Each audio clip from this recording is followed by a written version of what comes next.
Hey everyone, आज मैं आपको कहानी सुनाती हूँ लोला की। इनको लोला मत समझिए, लोला है ये जो सफेदी की चमकार है। इनका एक पैर काटा गया है एक्सीडेंट की वजह से। पैर में चोट आई थी, पैर काट दिया गया था। जनवरी में रेस्क्यू हुआ था, लेकिन ये अब हमारी परमानेंट मेंबर अनफॉर्चुनेटली बन गई है। कि इनके जो कॉलर हैं, मैं उनकी महानता की कहानी आपको बताऊं। जब उन्होंने मुझे कॉल किया तो वो इतना ऐसा लगा था ना कि ये कुत्ता ना होकर उनके दिल का एक टुकड़ा है, वो यहाँ पर दे गए। मैं उस टाइम इस कैपेसिटी में नहीं थी कि मैं इसको ले सकूं अपने पास रेस्क्यू करके, फिर भी मैंने लिया। जब मैंने उनसे कहा कि आप एटलीस्ट इसके मेडिकल एक्सपेंसेस उठा लीजिए, तो मैं एनजीओ हूँ, मेरे पास तो बहुत पैसों की बरसात होती है, फंडिंग आती है। तो ये बच्ची यहाँ पर रह गई। अब जब ये बच्ची ठीक हो गई और मैंने उनको बोला आप इसको वापस ले जाइए रिहैबिलिटेशन के लिए, तो 15 दिन के बाद उन्होंने मुझे लोकल का नंबर दिया जहां से इस बच्चे को उठाया था। मतलब वो भी रियल कॉलर नहीं थे, वो लोकेशन पर नहीं रहते हैं।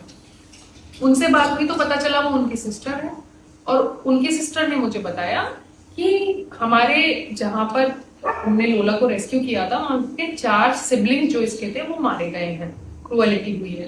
मैंने कहा आपने केस रजिस्टर किया, आपने पुलिस को इन्फॉर्म किया, नगर निगम को इन्फॉर्म किया, या मैं तो एनजीओ हूँ मुझे इन्फॉर्म कर देते आप? उनके पास कोई जवाब नहीं था। सिंपली उनका बस एक ही एक्सक्यूज है कि इसको वहां रिहैबिलिटेट नहीं कर सकते हैं। एलयू कैंपस के अंदर नगर निगम की गाड़ी तब तक नहीं जाती है जब तक अंदर से ही कोई सूचना ना आई हो। मतलब इसकी माँ दोबारा बच्चे देगी। अब वो बच्चे क्या सेफ है? नहीं, हम वहां पर जा नहीं सकते, क्योंकि वो ना तो हमारे आने की रिस्पॉन्सिबिलिटी लेना चाहती है, ना वो लोला को रिहैबिलिटेट करना चाहती है। मोस्टली टाइम जो कॉलर्स होते हैं वो इस तरीके की हरकत करते हैं, जिसके कारण आज मेरे घर पर 25 डॉग तो परमानेंट हो चुके हैं।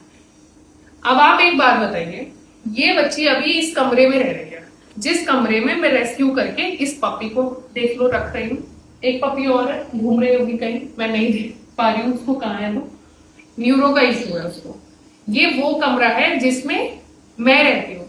अब आप ये बताइए कि इन तीनों बच्चों को अगर कोई ना लेकर जाए वापस, तो ये जगह भी ब्लॉक हो जाएगी। तो मैं आगे के रेस्क्यूज कहाँ रखूं, या मैं रेस्क्यूज बंद कर दूं, क्लोज कर दूं?